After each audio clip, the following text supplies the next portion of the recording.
Hello students, welcome back to my YouTube channel professor Shubham Tiwari, जहां पे चल रही है हमारी FY BCom class semester 2 economics की 31 डेज सीरीज। और आप लोग का प्लेलिस्ट भी मैंने बना दिया है 31 days series FY BCom sem 2 के नाम से। डे 3 के बाद मैं डायरेक्टली चल रहा हूँ डे 7 पे, क्योंकि प्रैक्टिकल्स आप जितना कर लोगे उतना आपके नेट प्रेजेंट वैल्यू मतलब जो प्रीवियस क्लासेस है उसमें काफ़ी हेल्प हो जाएंगी। इसलिए मैं डे 3 के जस्ट बाद डे 7 आया हूँ। इससे पहले बच्चे पूछे तो मैं मेंशन कर देता हूँ सीधा। पहले आज प्रैक्टिकल टॉपिक्स पे बात करेंगे। कुछ एग्जांपल्स मैं प्रैक्टिस करवा के दूंगा और कुछ ऐसे एग्जांपल्स हैं जो आपको प्रैक्टिस करने पड़ेंगे।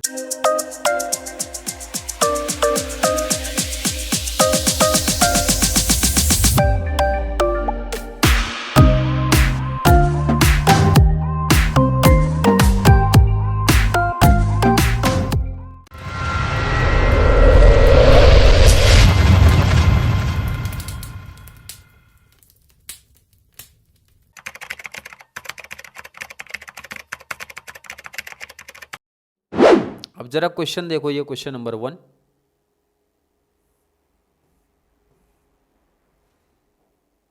क्वेश्चन 1 है, क्वेश्चन नंबर 2 है। एंड आगे अगर बात करूं मैं, क्वेश्चन नंबर 3, क्वेश्चन नंबर 4। चलिए क्वेश्चन नंबर 4 से मैं आपका स्टार्ट कर रहा हूं। कितने से स्टार्ट कर रहा हूं? 4 से, क्योंकि पहले इजी सम से स्टार्ट किया जाए। पहले आप क्वेश्चन देख लो।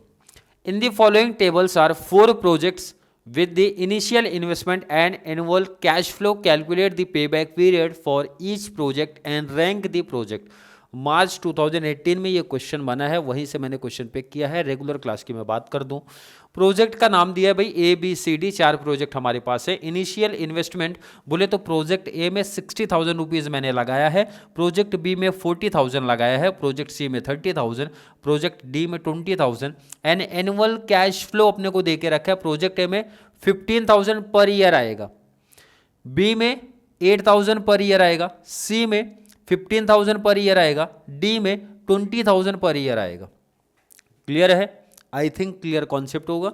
क्वेश्चन क्या बोल रहा है जरा उसकी बात कर लेते भाई। पे बैक पीरियड हमें बोल रहा है, तो क्वेश्चन जैसा दिख रहा है वैसे कॉपी कर लिया करो, जैसा दिख रहा है वैसे कॉपी करो। और इसमें बस एक काम करना आपको, एक छोटा सा टेबल और बढ़ा लो। तो मैं ये क्वेश्चन फिर से क्यों कॉपी करूँ भाई? जो एक्स्ट्रा टेबल की ज़रूरत हमें है वो टेबल मैं सिर्फ इंक्रीज कर लेता हूँ भाई। क्यों टाइम वेस्ट करना? वैसे भी लेंथ इसकी वैसे भी ज़्यादा जाएगी, क्योंकि 5 प्रैक्टिकल टॉपिक। क्योंकि अगर प्रैक्टिकल आया तो मेरा ऑब्जेक्टिव है हर एक बच्चा यहाँ से कर ले जाए और आउट ऑफ मार्क्स लेके आए। ध्यान रखना, सिर्फ टेबल बनाने से फुल मार्क्स नहीं मिलेगा। क्लियर है कि नहीं? टेबल में लिखना है आपको पे बैक पीरियड। क्या लिखना है? पे बैक पीरियड। बट इसका वर्किंग पार्ट भी है, क्योंकि इसी पे 8-7 मार्क्स थोड़ी मिलेगा। एक टेबल बना दो 8-7 मार्क्स मिलेगा। इसका वर्किंग इधर है, वर्किंग इधर। चलिए वर्किंग बना लेते। वर्किंग नोट पहला ये आपको लिखना है भाई, वर्किंग नोट लिखना है, या फिर नोट नहीं लिखोगे तो भी कोई दिक्कत नहीं है, नंबर 1 रहेगा। पहले तो नंबर 1 नहीं लिख रहा हूँ मैं, पहले सीधा पे बैक पीरियड का फॉर्मूला लिखना है।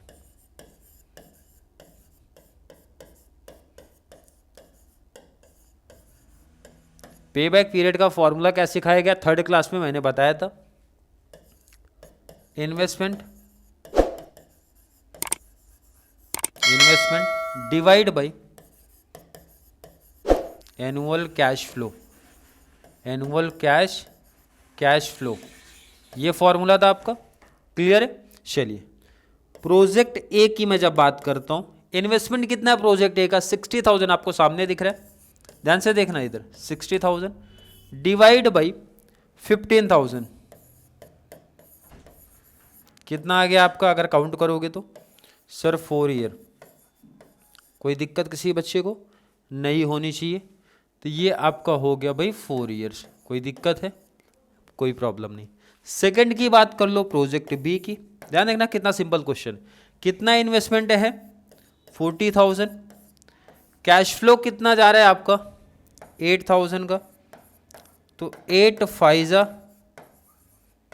डिवाइड करोगे ना भाई, 8 5 40, तो ये आपका 5 ईयर आया।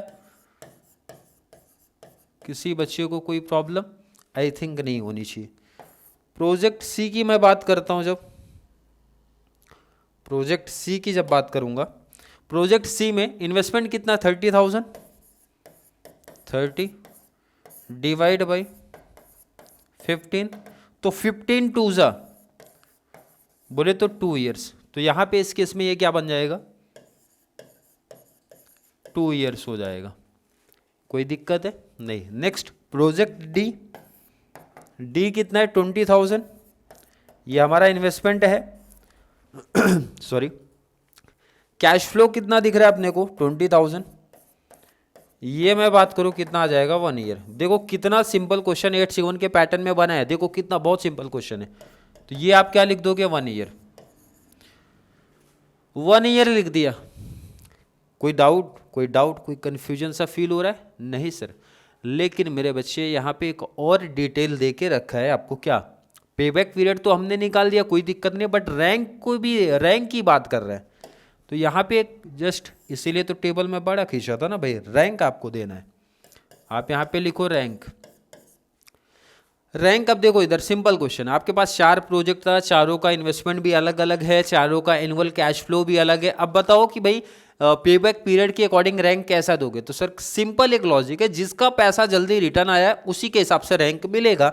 इट मीन्स भाई नंबर ऑफ ईयर सबसे कम किसका है सर? 1 ईयर इसका है, तो इसको मिलेगा रैंक 1। उसके बाद कौन है? 2 है, तो इसको मिलेगा रैंक 2। नेक्स्ट कौन सा है? 4 है, फिर इसको मिलेगा रैंक 3। लास्ट वाले का है रैंक 4। देखो इजी हो गया, टॉपिक इतना किया, 8 मार्क्स मिल गया। 8-7 के पैटर्न में 8 या 7 में आया, तो इतना मार्क्स अपने को मिला। और देखो ना, ये इसीलिए मैंने सीधा स्टार्ट किया टॉपिक कौन से ईयर से।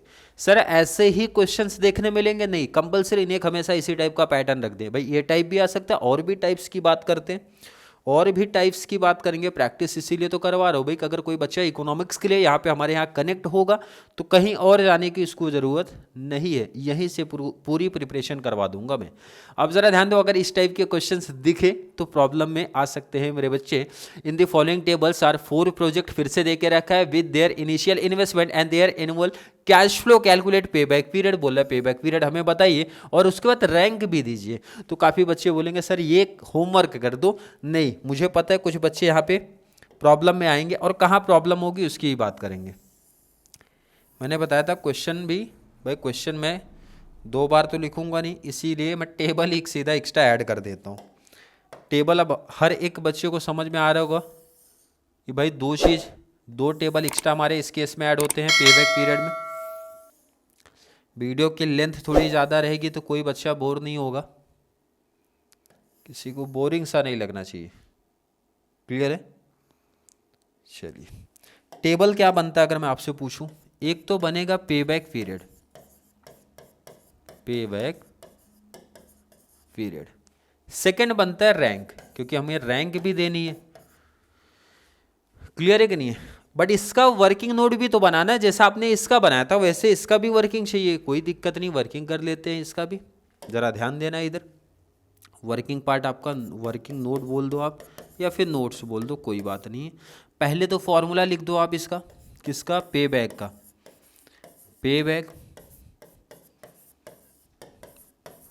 पीरियड का फॉर्मूला, ये फॉर्मूला कहाँ लगेगा वो भी ध्यान रखना, क्योंकि अभी चेंज भी होगा फॉर्मूला। जहाँ पे एनुअल कैश फ्लो हर प्रोजेक्ट का आपका फिक्स दिख रहा है, मतलब हर साल की इनकम आपकी फिक्स है, उस केस में फॉर्मूला हमारा बनता है जो हमारा इन्वेस्टमेंट है, divide by annual cash flow जो अपने को दिया है। एनुअल कैश फ्लो जो अपने को दे के रखा है ना, उससे आप डिवाइड कर दो, कोई दिक्कत नहीं। प्रोजेक्ट ए की बात करो, चलो पहले प्रोजेक्ट ए की।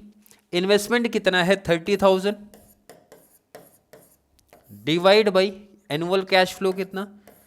75 डिवाइड किया, 4 ईयर आया, कोई प्रॉब्लम नहीं है सर। नेक्स्ट प्रोजेक्ट बी की बात कर लो, कितना दे के रखा है? 20,000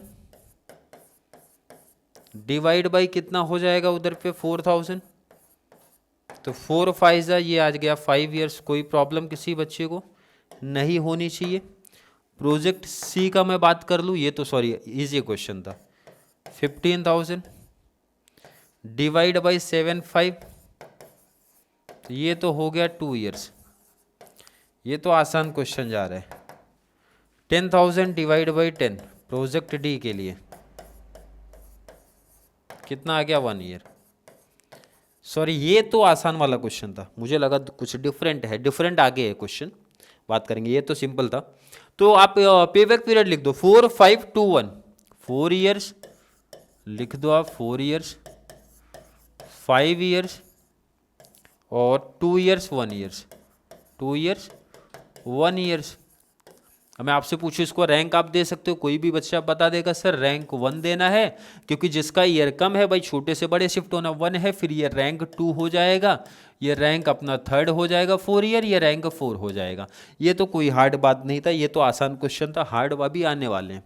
कितने क्वेश्चन की बात कर लिए? 2 क्वेश्चन खत्म हो गए, कोई प्रॉब्लम नहीं है। क्वेश्चन कहाँ पे डिफरेंट दिखेगा? डिफरेंट कहाँ हो सकता है? डिफरेंट 1 2 3, ये तीनों डिफरेंस कॉन्सेप्ट है। अगर इस टाइप के क्वेश्चन आए तो मुझे पता है कि काफ़ी बच्चों के लिए प्रॉब्लम का काम हो जाएगा। क्लियर है? चलिए क्वेश्चन नंबर 1 से अब स्टार्ट करते हैं। A company want to invest ₹20,000 in a project. The project is estimated to have following expected annual cash flow. अब ध्यान से समझना, ये डिफरेंट कॉन्सेप्ट है। क्वेश्चन में बोला कैलकुलेट द फॉलोइंग पे बैक पीरियड, पहला है पे बैक पीरियड, सेकंड है नेट प्रेजेंट वैल्यू। अब ध्यान से क्वेश्चन सुन लेना, आप लोग को एक सम में दोनों मेथड नहीं बोलेगा, एक ही सम में 2 मेथड नहीं बोलेगा, ये मैंने जस्ट प्रैक्टिस के लिए दिया है।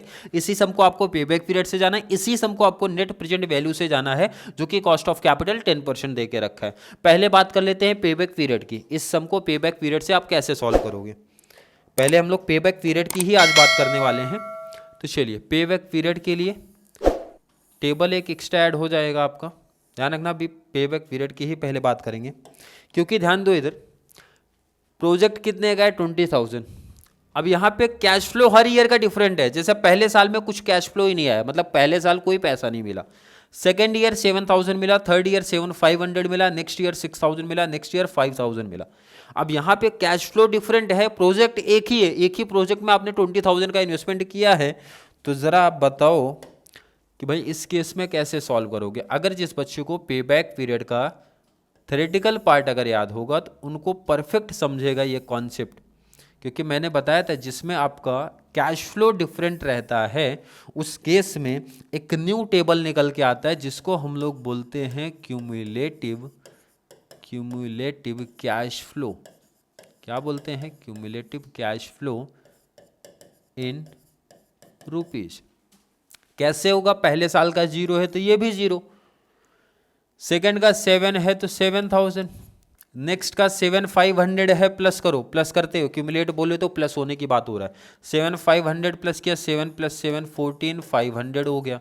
नेक्स्ट ईयर 6,000 प्लस किया तो 2,500 हो गया। नेक्स्ट 5,000 प्लस करेंगे तो हो जाएगा हमारा 25,500। क्लियर है? ये देगा यहाँ तक का कॉन्सेप्ट। हमें फाइंड आउट करना पे बैक पीरियड का कॉन्सेप्ट। तो ध्यान रखना ये एक डिफरेंट मतलब टाइप्स आ गया आपका। इस टाइप के क्वेश्चंस आएंगे तो कैसे सम को सॉल्व करना है ज़रा ध्यान दो। आपको लिखना है पे बैक पीरियड, ध्यान से ये टॉपिक समझना है क्योंकि बहुत सारे बच्चों का इसमें कन्फ्यूजन क्रिएट हो जाता है। अब जरा समझो आप इधर पे, इन्वेस्टमेंट कितना था? 20,000, बट जब क्यूमुलेट आप किए कहीं भी डायरेक्टली 20,000 नहीं मिला, मिला है बट 2,500 मिला है। बट अपने को पे बैक पीरियड बताता है कि एग्जैक्ट हमें 20,000 ही चाहिए, 2,500 नहीं चाहिए। मतलब जितना इन्वेस्टमेंट है ना हमें सिर्फ उतना ही चाहिए। तो इसका मतलब इस टाइप के सम को आप कैसे करोगे ज़रा ध्यान दो आप कि भाई इससे पहले वाले ईयर की बात कर लो। मतलब कौन सा ईयर है सर? 3 ईयर। तो आपको लिखना है 3 ईयर्स। कैसे लिखना है 3 ईयर्स? फिर से बात करते हैं भाई। 20,000 का इन्वेस्टमेंट है, 20,500 इधर है, तो उसके जस्ट ऊपर वाले ईयर पे चले जाओ, 3 ईयर्स प्लस कर दो, प्लस कर दो, प्लस क्या करना है? आप कैलसी का ले लो भाई, कैलसी का यूज। कितना दिया है? 14,500। इन्वेस्टमेंट कितना था? कॉस्ट कितना था? 20,000। तो लिख लो भाई 20,000। कितना लिख लो? 20,000 माइनस थर्ड ईयर में कितना पैसा रिसीव कर चुका हूं मैं? 14,500 माइनस कर दो 14,500। कितना आया? 5,500। अगर इसमें 5,500 प्लस कर दो तो आ जाएगा अपना 20,000। क्लियर है ना, यही तो डिफरेंस तो यही बता रहे भाई, 20,000 माइनस 14,500 मतलब 5,500 अगर नेक्स्ट ईयर मेरे को मिल जाता है तो मेरा कॉस्ट ऑफ प्रोजेक्ट कंप्लीट हो जाता है। बट नेक्स्ट ईयर आप देखोगे 6,500 ज़्यादा है, तभी तो ये 2,500 हो गया। मतलब कितना पैसा और चाहिए, कितना पैसा और चाहिए, 5,500 चाहिए। जितना पैसा एक्स्ट्रा चाहिए, जितना बचा हुआ है भाई 5,500 difference, cost of project minus उस साल का जो भी अपना कैश फ्लो था क्यूमुलेटिव, माइनस कर दिया 5,500 next year. But next year अपने को पैसा कितना मिला है, 6,000, तो यहाँ लिख देना है 6,000। क्लियर है, आई थिंक समझा होगा हर एक बच्चों को क्या बोला गया है। तो ये हो गया, ज़रा ध्यान दो भाई, 3 ईयर्स प्लस, अब ये डिवाइड कर दूंगा मैं, डिवाइड बाई 6,000 करोगे तो 0.9166 आ रहा है। लिखना नहीं है ये चीज, देखो इधर 9166 आ रहा है। क्लियर है, क्लियर है कि नहीं। अब इसको मंथ वाइज कैलकुलेट करना पड़ेगा। मंथ वाइज कैसे कैलकुलेट करोगे, जरा ध्यान दो इधर। काफी बच्चों को पॉइंट में आंसर नहीं लिखेगा ना, है मंथ में लिखना है, 3 इयर्स कितने मंथ वो लिखना है। अब इसको मंथ में कन्वर्ट करना है, तो काफी बच्चों का यही प्रॉब्लम स्टार्ट होता है कि भाई ये कैसे सर पॉसिबल है। तो बहुत सिंपल आंसर मैं बताता हूँ उसका कैसे। 4th ईयर में आपने कितना कमाया, 6,000, तो कैलसी पे लिख लो 6,000। ध्यान रखना मंथ में कैसे कन्वर्ट होगा, 6,000 लिख लिया, कितना ध्यान रखना 1 ईयर में ना, 4th ईयर मतलब एक साल में 6,000 कमाया, तो डिवाइड भाई, एक साल में कितने मंथ होते, 12, तो डिवाइड कर दिया, कितना हो गया भाई 500, 501 मंथ का आया। ध्यान से सुन लो, फिर से क्या बोल लो, नेक्स्ट ईयर कितना कमाया था 6,000, 6,000 कैलसी पे ले लिया, डिवाइड बाई कर दिया उसको 12, आ गया 500 1 मंथ का। तो नेक्स्ट ईयर अपने को कितना चाहिए था, 5,500, तो 500 एक मंथ का, तो भाई 5,500 के लिए कितने से मल्टीप्लाई, सर मल्टीप्लाई 11 से कर दूंगा, 5,500 आया। इसका मतलब है ये कितने मंथ आएगा, टोटल आएगा सर 11 मंथ। कितना मंथ आने वाला है, 11 मंथ्स। आई थिंक समझा होगा हर एक बच्चे को। तो फाइनल आंसर हमारा हो गया 3 इयर्स 11 मंथ्स। क्लियर है, आई थिंक क्लियर कॉन्सेप्ट होगा। आज की क्लास में नेट प्रेजेंट वैल्यू का कॉन्सेप्ट हम लोग नहीं करने वाले हैं, सिर्फ पेबैक पीरियड की बात करेंगे। अब यहाँ पे मुझे लगता है आपको होमवर्क दे देना चाहिए 2 सम। क्वेश्चन नंबर 2, पेबैक तो कहीं लिखा नहीं है, लेकिन इसकी प्रैक्टिस आप लोग कर सकते हो पेबैक पीरियड के हिसाब से, और बता देना मुझे कि कॉमेंट में कितना आया है। प्रोजेक्ट ए, प्रोजेक्ट बी, दोनों का कॉस्ट देखो यहाँ पे लिखा होगा ऊपर। प्रोजेक्ट ए का 27,000 लिखा है, प्रोजेक्ट बी का 20,000 लिखा है। बता देना है, ध्यान रखना पेबैक, यहाँ पे एनपीबी है बट आपको पेबैक से करना है, और बताना है कि पेबैक पीरियड प्रोजेक्ट ए का कितना होगा, प्रोजेक्ट बी का कितना होगा, ये चीज बताना है। आंसर मैं आपको अभी बता देता हूँ। 8,000 प्लस 9,000 प्लस 10,000, इसका तो 3 ईयर आ जाएगा प्रोजेक्ट ए का, प्रोजेक्ट ए का 3 ईयर आ जाएगा। प्रोजेक्ट बी की बात कर लेते हैं, 6,500 6,500 6,500 3 ईयर,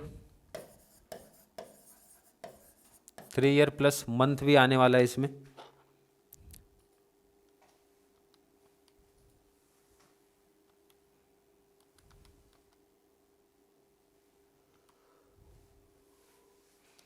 थ्री ईयर 1 मंथ आप बोल सकते हो, 1 मंथ, या फिर 3 ईयर भी लिखोगे तो भी चलेगा, कोई दिक्कत नहीं है। बट 3 ईयर 1 मंथ कुछ ना कुछ पॉइंट में आएगा, तो पॉइंट नहीं लिखना है। ध्यान रखना डेज में भी नहीं लिखना है, एग्जैक्ट ये डेज में आएगा कुछ डेज, बट डे नहीं लिखना, 1 मंथ वो कंसिडर्ड हो जाएगा। क्लियर है, आई थिंक क्लियर होगा, प्रैक्टिस कर लेना आप लोग। इसके बाद एक और क्वेश्चन था जो कि आपको पे बैक से करना पड़ेगा। ध्यान रखना एनपीबी दी है बट आपको पे बैक से प्रैक्टिस करना है। ये वाला पहले प्रोजेक्ट का इन्वेस्टमेंट दिया है, सेकंड का दिया है, प्रोजेक्ट ए का इन्वेस्टमेंट दिया है, प्रोजेक्ट बी का दिया है, और कैश फ्लो सबका दे के रखा है। दोनों का पे बैक पीरियड आपको बताना पड़ेगा, पे बैक पीरियड। क्लियर है, जो भी आंसर आएगा आप लोग को कमेंट कर देना है। अगर नहीं समझ में आया है तो इसकी अलग से मैं क्लास लेके आ जाऊंगा दोनों एग्जांपल्स की। बट पे बैक में मुझे लगता है इसके बाहर कोई प्रैक्टिकल क्वेश्चन आपके एग्जाम में आपको देखने नहीं मिलेगा। जितने भी टाइप्स के क्वेश्चन बन सकते हैं, 5 एग्जाम्पल मैंने पे बैक का रख दिया है, बता दिया। पे बैक नाम तो नहीं लिखा बट ऐसे भी सम्स पे बैक में पूछे जाते हैं। अब अगली क्लास जो हमारी आएगी डे 8, उसमें बात करेंगे नेट प्रेजेंट वैल्यू का, मतलब ये जो कॉन्सेप्ट आप देख रहे हो ना, इसी का net present value method. Clear, I think clear concept होगा। फिर भी किसी बच्चे को आज की क्लास में मतलब पेबैक पीरियड में कोई डाउट कोई कंफ्यूजन होगा तो ज़रूर नीचे कमेंट में ऐड करें, या फिर कॉन्सेप्ट क्लियर है, वीडियो थोड़ी सी भी हेल्पफुल लग रही है तो वीडियो को लाइक करना है, और जितना ज़्यादा पॉसिबल हो सके चैनल का लिंक हमारे FY BCom वाले बच्चों को शेयर करें ताकि उनको भी इस चैनल से इकोनॉमिक्स एंड मैथ्स की कंप्लीट बेनिफिट्स मिलनी चाहिए। तो चलिए मिलेंगे अगली क्लास में, तब तक के लिए थैंक यू सो मच।